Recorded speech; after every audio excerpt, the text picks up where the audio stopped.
on the building. It's a true foundation. I'm holding up the blood.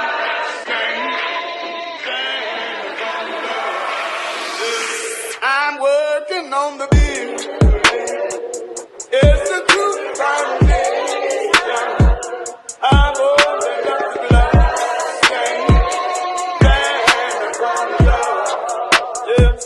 I'm working on the building. It's a true foundation. I'm holding up the blood. Welcome to the Under Construction Podcast. Join us as we discuss various topics meant to challenge your current ways of thinking. Today we have part 2 of a good conversation on the cost of healing. But before we get back into it, let's introduce the crew. First we have KJ, AJ, Cordell, and I'm T-Dub. If you joined us last week, we were starting to cook when we were talking about the cost of healing, and we're going to jump right back into it. So I got a question for you fellas. Did healing pull you away from your familiar places and spaces, family, friends, or even your church community? Yes. Mm-hmm. Yep. Yes. Healing takes reassessment. And in order to reassess, sometimes you got to put yourself in a different environment. Sometimes you got to kind of take yourself out of those circles.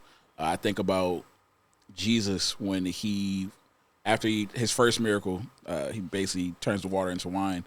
But like when he comes, after he's baptized, he goes and he fasts for 40 days and 40 nights. It's like he just goes into solitude. And I think that's what God kind of did with me. Like it's basically just like, kind of pulled me away from the stuff that I was used to.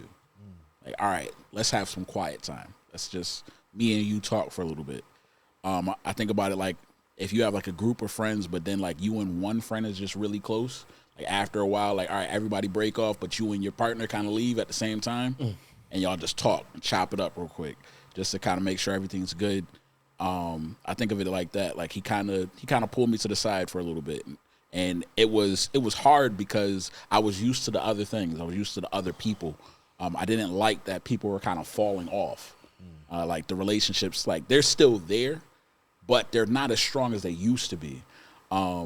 But in that time, that's where I got to like grow closer with him, talk to him, speak to him, kind of like put my wants in his hands. And to that point, it brings me back to the conversation in part 1. Like, I think everybody wants everything until you know how much it costs. Yes. And, like, you know what I mean? Like, you know, whatever the thing is, be it your end result or the tool you want to gain or the promotion in life or the level you, like, you know, like, these things, like, be it healing, whatever you want to achieve, if it's at the sake of, like, yo, you can achieve this level of healing, but you're going to have to reassess that boundary with your day one. Right. Because his path and your path, like, don't align. As long as you continue to keep that level of closeness with that person, eventually you're gonna have to go his way, right? Or his way and your way are gonna have to merge, which makes y'all lanes that are naturally going this way have to come a little closer, which is gonna change your course. Your course, Ooh. right? You know what I mean?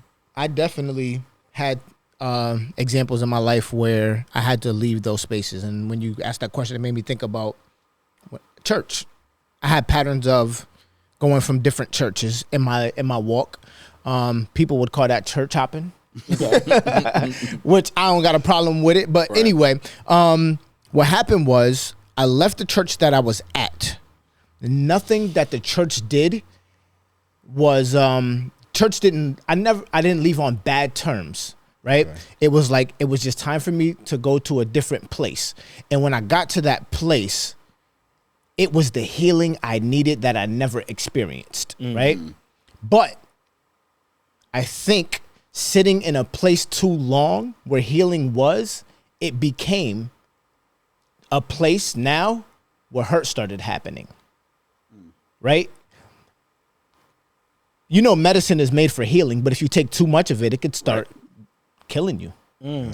Okay. You can overdose on some type of medicines. You know what I mean? Absolutely. But I think what happened was I went there, I got the healing I needed, but as I stayed, I changed but the place became toxic, kind of. You know what I mean? So you outgrew your surroundings. I outgrew my surrounding, It you know was what I like we're mean? saying, But like- it was the place that gave me healing. Yeah. Sometimes we get stuck in a place where we got the healing, but now it's time for you to move on from that place. That's a hard thing to do, especially in churches, because I grew up here, I got saved here, I healed here, but now it's time to go. That hurts when you actually have to leave. And then when I had to leave, you know, I did it the right way. You know what I mean? I think that's important too, because I don't want to leave in a wrong way, because that brings more hurt with you. You know what I mean? Because I still love these people, but it was time for me to move on too, you know? I mean, that brings me back to the repot. Yeah. Yeah, that's what I was thinking too.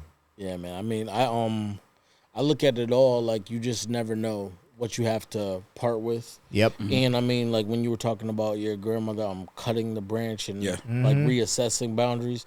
It's like I had a detour, and I was like, you know, what if it's not a place you have to leave, but you just have to change something about it Yes, that too. for it to be able to continue to work. Yep. I think you gotta be able to hear God's voice clearly on that, because a lot of times we'll mistake leaving for cutting back or vice versa. Like, all right, it might be that, all right, you're exerting too much in this area, Yep. and that's why you feel burnt out.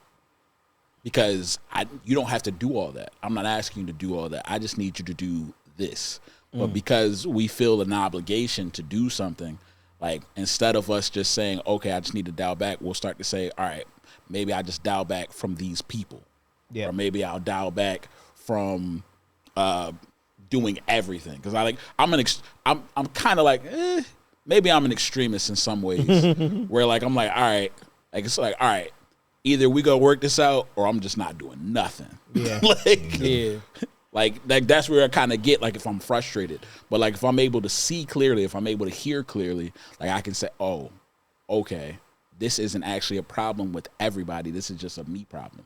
And I think that's good. Understanding that and being able to hear from God and to understand that this isn't an external thing. Because a lot of things we try to do, we try to say, oh yeah, this is the devil, this is so-and-so, Yep. this is blah, blah, blah. We Yep. like to point the finger. But a lot of times we don't point the finger at what we're doing ourselves. Yeah. So I look at all that you just said at the end, and I bring it back to the healing, and I say, how many times do you think it's repotting? How many times do you think it's environmental? It's societal. Yeah. It's Right. the devil. Yeah. Right? What if it's just you? It's Right. just you.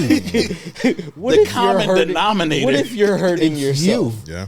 like you may not want to hear what the cost is. Right back to that analogy. Like, yo, like, hey, all this you want, fix your attitude. So that's one thing I That's all it takes. I'm glad you mentioned that, right? Because that's heavy. no, I'm glad you mentioned that, because that's very important in the church, where people, we always, when you hear messages about, you know, being an overcomer and all of that, but it makes you as if like you're the victim all the time. Right?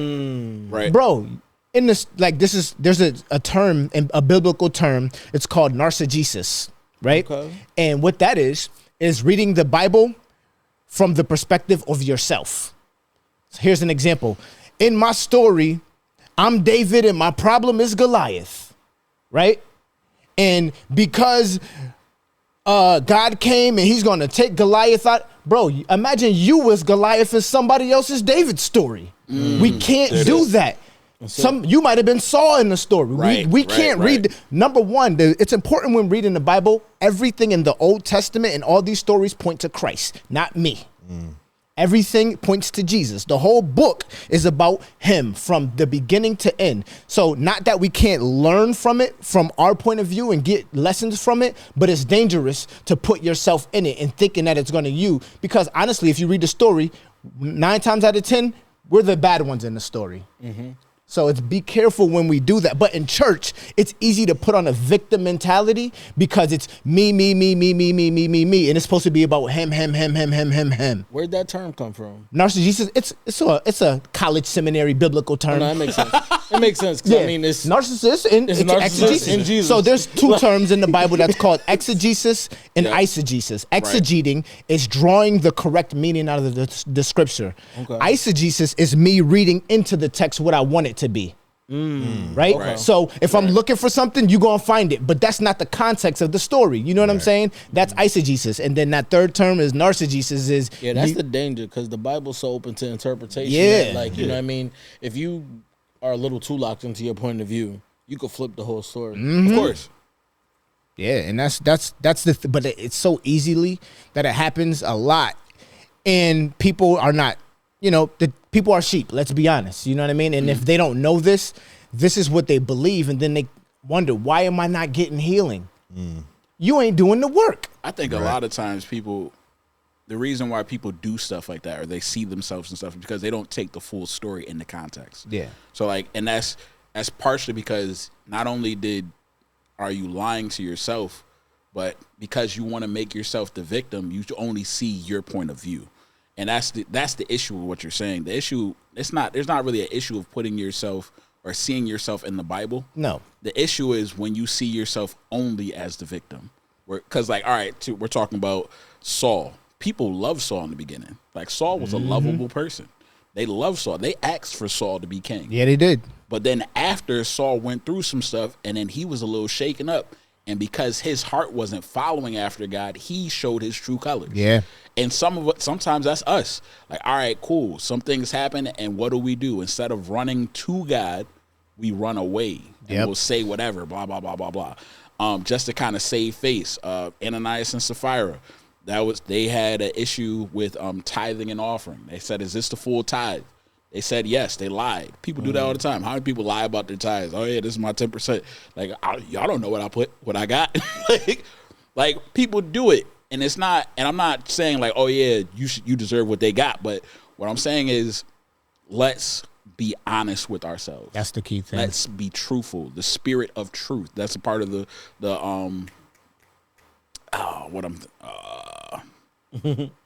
all right, there it is. That's a part of the body of not the body of Christ, the armor of God. Put on the whole armor of God, the spirit of truth, or belt. I think my concern is, Belt of I think sometimes if we're not careful, as me being a preacher, I think it's sometimes that if we're not careful with what we say, we can actually bring more hurt than healing to people. Absolutely. We have to be careful, and this is why, like, I'm one of those guys that I really take into consideration. And even this, like, to me, this is not just a platform to do a podcast. I literally take into consideration that what we say, life and death are in the power of the tongue. So Yes. It's not about speaking things into existence. It's about what people hear that we say, it can heal or hurt. Yeah. And I take that with all seriousness. And I even think, I was talking to my relative about this situation. It's like, I've been, before growing up, I was more quick to speak. But now some things, like, I feel like I'm more selective on, I try to be more, I'm not perfect, but I try to be more selective on what I say, because that one thing can literally hurt somebody. You know what I mean? And I always want to think about, what am I about to say? Is it going to bring healing or hurt? Is it going to bring life or death? You know? And once you say it, you can't get it back. Right. It's gone. Yeah. Yo, say what you said again about you said as a preacher, you may hurt more than you heal. No, I said as a preacher, we have to be careful what we speak, because what we speak can actually hurt more than healing. Okay. Yeah. Yeah, and I mean, to me, it reminded me of the analogy of medication. Because it's like, if you're not careful of the dosage, Right. it could be intended to do good, but it could do harm. Yeah. Right. This is all scripture. And so if you take it out of context, right? If you know that you're not doing it, you're not taking the medication the way it was prescribed, right? Yeah. You're leaning on your own understanding. Well, Right. if I just take more of this, I'll hurt less, or my window of pain will stay I get closed to being longer. healed Right. quicker. right? Yes. Don't rush it. Yes. Yeah. Back to time. Yes. Bro, that leaning onto your own understanding is crucial when it comes to healing, right? Because are we trusting the experts? That's good. Your own understanding means I read it. This is what I believe it says. The Bible talks about rightly dividing the word of truth. Correct. That means I can read it and be totally wrong. There's things I read in the Bible, and I'm sure y'all have read it. You read it now, and you be like, I was totally wrong, or they were wrong when they taught me this. You know what I mean? Or you read it out of context. But I think it's important for people. This is why I'm feeling led to go back to seminary school, because not saying that I can't teach people correctly, but I want to invest in my healing. Invest in their healing from the experts. We go to doctors for this. Yeah. We go to people. We go to, you know what I mean? And I don't think I want to be able to be the healer of using the word. You know what I'm saying? And helping that area. And so my thing is, I think we should be investing in our healing no matter what the cost. Not saying no matter what the cost is. Don't be afraid to invest in yourself is what I'm saying. Yeah, yeah. And healing, I would say majority of the time is worth it. Yeah, absolutely. Even if it costs you something great, the fact that you're getting better, right? Because healing means that there's some improvement happening. Yes. Right. So even if there's a great cost to your improvement, the fact that you're improving, you're getting better is always going to be worth it, in my opinion. I agree. To go back to something Cordell said earlier, he was talking about basically kind of hurting more than healing in speech. It's all biblical. The Bible talks about that we'll be held accountable for every idle word that we speak. The Bible also says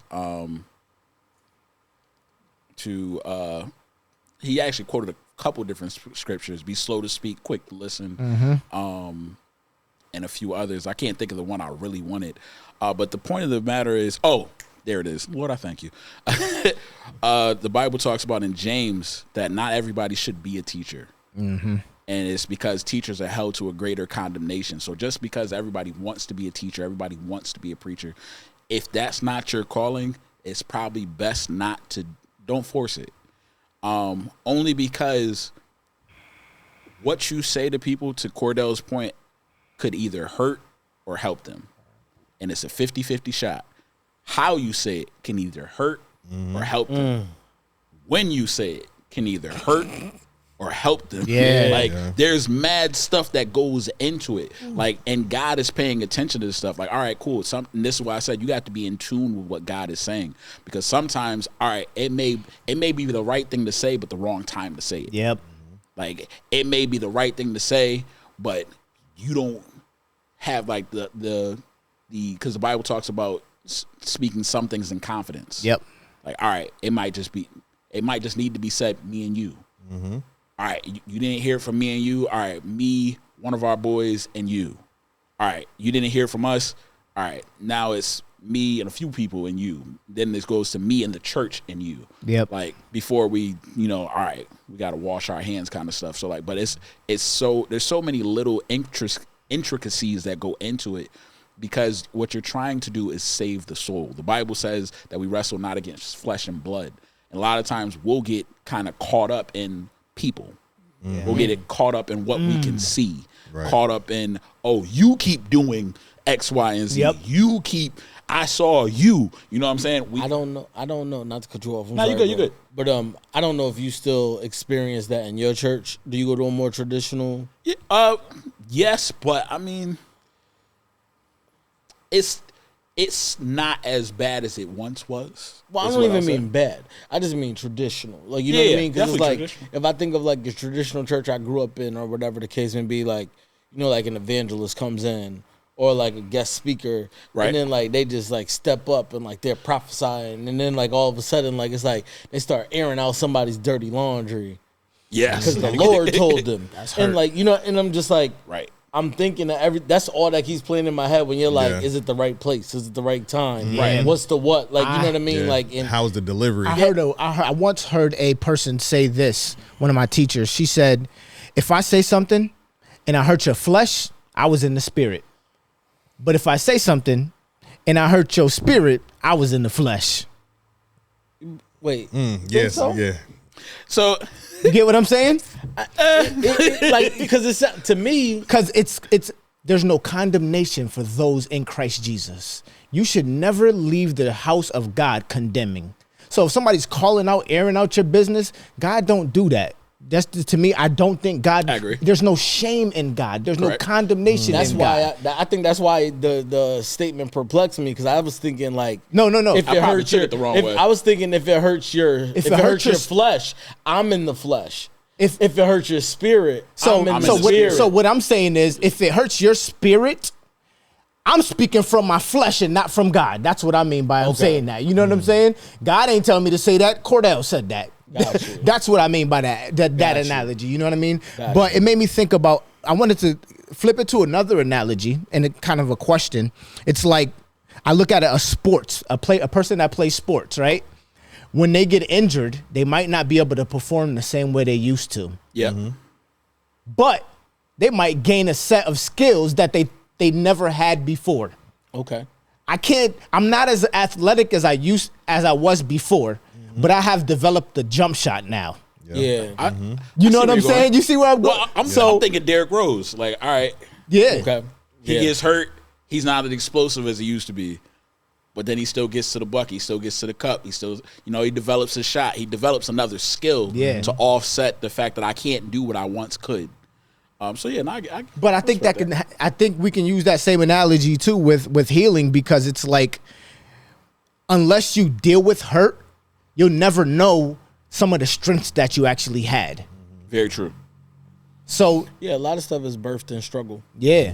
And I think that sometimes, in church, we want to shy away from, we talk about it a lot here but we have to embrace, as you mentioned before, going through the valley and stuff, we have to embrace the struggle no matter what it is. You know what I mean? Because at the end of the day, it made me think about Kobe when he was in his last 3 years. You know what I mean? He was struggling. He couldn't never get to that last, you know what I mean? But at the end of the day, he dropped 60 points his last game. You know what I'm saying? Still and there. he had a great ending in his career, you know. And But God rest his soul. yeah. But the example of Kobe, like the perspective that he gained Yes. when he found Yes. out, like he was so goal oriented that he like lost some of the kinship he could have developed throughout. So he like develops this nuanced way to be in his post career that Yep. he was growing to. I love that. Like when he Right. starts like Yes, developing I all love these that. new tools. Like he starts, like I'm pouring in on the coaching side with Yep. my daughter. The whole becoming an league, he was author. playing all the coach. You know Yeah. what I mean? Like all these things, he's writing books about the sport. Like you know what I mean? And he's learning how to take what once was like his maniacal nature Yep. in regards to what he poured in all Yep. his investment and finding like more healthy ways to use his tools.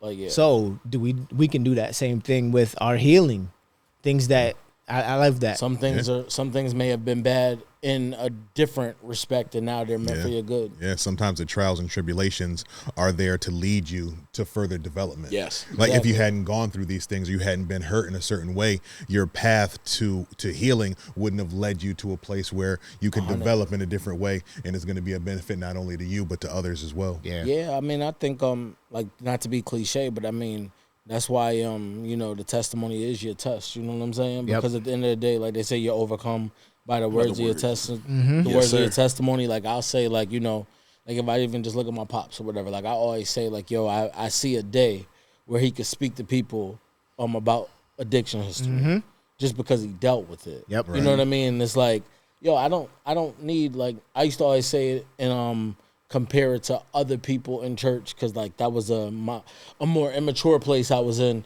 And I'd be like, yo, why is he talking about it when you need to talk about it? But I was just speaking from a place of relatability. Yeah. Right. Like I'm like, yo, like it's gonna be authentic when you talk about it because you can say things Right. about the feelings. Right. Like a person that's never dealt with a drug issue cannot talk to you about withdrawal. I can't do it because I didn't have a drug history like that. Right. But my dad can speak to withdrawal. My Yep. dad can Right. speak to like trying to change in the process of something calling him. My dad can actually speak to like, okay, like I like never wanted to drink again, never wanted to touch a drug again, but I couldn't put down cigarettes. So he could talk about like some things worked, some things didn't. Yeah. He Right, could talk right. about all that. And be like, yo, his healing journey is super interesting to me. And I always told him like, yo, you're gonna be able to help somebody one day. Absolutely. Just being able to like actually speak and be like, yo, I've really been there. Yeah. Because somebody's gonna resonate with the authenticity. Like it's one thing, because I'm a preacher, so like, or more of a teacher than preacher, but there's some things that I can that I've went through that I can speak towards. And I think for people like, all right, for people that have done certain things, you understand the difference. Because all right, cool. Somebody's trying to give me some good advice, right? And they may not have been through what they've been through. I can see that a mile away if I've been in it. You know what I'm saying? And there's other people that can tell you the little intricacies that's in between that only somebody who's been through there, it yeah. could tell you. Like, oh yeah, nah, X, Y, and Z, blah, blah, blah. You know what I'm saying? And then like you're like, oh. So mean, there that's why- is a past. There that's is why something them- I can oh god, my That's why bad. them after school specials never really was like hitting. Yep. You know what I mean? Yep. Like somebody coming there like, listen, kids. Right. You're like, nigga, you be like, you're not speaking how I speak. No. You're not really from where I'm from. Right. So you Right. know what I mean? Like I can't hear your message. Like you make like, you know, like Dare class. You remember we all grew Oh, up with yeah. those like say no to drugs. It's like, yeah, that's great. But like, you know, like tell me why. Yeah. Like you know what I Right. mean? Yeah. Like have somebody that really been through something Yeah. that really looks like the neighborhood I come from really like be able to help me. And I think that's where I mean, I know we do a great job with life groups and stuff here at church, but I think that's where like, you know, when you talk about like accountability partners, Yeah. it's like, you know, people with relatable experiences Right. and connecting people through that. Not just because, oh, sister such and such runs the group where we read the book and we watch the show. And Right, it's right, like, that's fire. Yeah. But like, yo, she's dealing with this. Like, you know what I mean? Like if a young girl is dealing with the fact that like she's young and she's about to bring a child into Yep. the world. Right. Like somebody that's like 40 and their child is in their 20s, they dealt with it too. Yeah. Way Right. back when. So there's a Right. relatability Yeah. there. Right. Relational evangelism. My thing about it sir. is tell me the real. So like Yeah. the whole thing about I think the problem with the DARE program, not to say that's a bad program, but everybody's just say no. Just say no. And there's no context behind it. Like tell me the real. Like tell me the good and the bad. Tell me why you did it in the first place. You know what I'm saying? Because people have stories and people have reasons to why they did or how they got to that place. Maybe they didn't intend on doing X, Y, and Z, but they intended on doing something else. Yeah. And then something happened. You know what I'm saying? Or maybe they did intend on it and they kept doing it because of X, Y, and Z. Because that's the real reality of it. Like people that are on drugs, like just to be transparent, people that are on drugs, a lot of times some of those people are going through stuff. They're dealing with stuff that they can't feel like they can Yeah. kind of get rid of or they can get used to. So they use it as a Coping. bandage or coping mechanism. Or an escape. Right, or an escape, so I can get away from it for at least a little bit of amount of time, so I don't have to deal with it. And then when they come down, they have to go back to it. Like speaking towards that, and then speaking towards healthy ways to get through it. Like so people know, like, all right, cool, I can make it through. I can't. So and so went through it, and they told me. You know what I'm saying? Like I have something to kind of grab onto. I think speaks volumes more than just telling you somebody just don't do it. Like, yes, don't do it, but why? I have a detour. Let's get it. So what's popping in my head is like you know, while we're talking about healing and improving your stuff, I'm thinking about support groups. Yes. You know, AA, like they used to have like the stuff for people with eating disorders. Yep. And I always remember this thing from a movie when like or it might have been the show This Is Us. When that's a great like show. a lot of people were like bigger and had eating Yes. issues. And then there was this one woman that had like she had like body dysmorphia or something. So she appeared slim and then like she's like, oh my God, I'm just huge and that, but it's in her head. Right. But she doesn't appear Right. as large as everyone else. So they're like, they're discounting her problem. Yes. Right. How does that work in the context of healing when you're trying to heal around others in your kind of Your problem like has- you're having struggle wars with them. You're like, yo, that's nothing compared to what I'm going through. Like, you know what I mean? Right, Like, how does that work? That's tough, man. I think that you have to find, much like anyone else, you have to find the right group or the right set of people to help you, right? Like, I always give this analogy when it comes to therapy. Like, therapy works if you have the right people around you to help it work, right? Like, it's not that therapy is bad. You may not have a therapist that you connect with, right? Like, many of us are married, right? Or in a relationship. You don't typically marry the first person you date, but that don't stop Right. you from dating. Right. Like, I like you, that. you can have a bad steak, but they don't stop you from eating beef. Right. You know what I'm saying? It's a fact. You might not go to, you might not like this restaurant, but it don't stop you from going out to other restaurants, right? So therapy is in that same vein, right? Therapy works, but you have to find the right connection. There's so many people in the world. There's so many issues in the world. You just have to find the person that you can connect with and get it to work for you. So in that situation, I would say, you know, that might not be the environment for you. Not that therapy or those group settings don't work, but that setting might not be the right setting for you. Right. Like I know some people who have substance use or disorders, and they have a home group, right? But they didn't just find a home group; they had to search for it, right? Just Right. like you said, you were church hopping, or what I called when I was looking for a church, I was on a tour. You know what I mean? I was going around and I was looking for something that felt right for me, Yep. and it wasn't the first place that I went to, and it wasn't the second or the third place Yep. that I went to. But when I knew that I found the right home for me, I knew it in my gut because it was a feeling and an intuition that I got from being in that environment. And I would say to anyone who's struggling with those types of situations, as far as seeking out healing, that the healing is out there, but you may have to put in some work. You may have to pay the cost in order Yes. to seek out the right type of environment for you to get the healing that's desired for your journey. Spitting. I think Sir. I think the other side of it is for the people that want to help but they don't know how. It's compassion. It's compassion and it's perspective. So my wife always says, just because you're right doesn't mean that I'm wrong. Respect Two it. things can be true at the same Right. time. I respect Two it, things can be true, especially like- in this context. Yes. Right. Because like if I understand that, all right, maybe the way it affects me isn't the same way that it affects you. Maybe this thing is actually bothering you. Like I should give it the grace that if it was me on something else, because like, all right, cool, we're talking about body dysmorphia, which is tough because all right, if you don't look that way, it's hard to kind of concede the notion that, oh yeah, you are going through something. Yep. But maybe there's some other things that I'm going through that you can't see, that you wouldn't. Maybe people that are depressed often have a happy disposition. Yeah. So Yeah, just cause Robin somebody's Williams. right, He made everyone else happy, but he was sad himself. just exactly, cause somebody's scars aren't on the surface doesn't mean they don't exist. exactly. Man, absolutely. So Man, I think we've touched on a lot of great topics, and I think we can expound on it a lot more. And we might have to. This might be one of those conversations that we need to revisit. Yep. But I think now would be a Bring good the time to kind of bring professionals in the close. Really enjoyed it. I think we all brought out a lot of different points, and maybe this will be one that we'll revisit later on. Oh, yeah. But for now, keep building. Peace. Yeah. I'm working on the bill.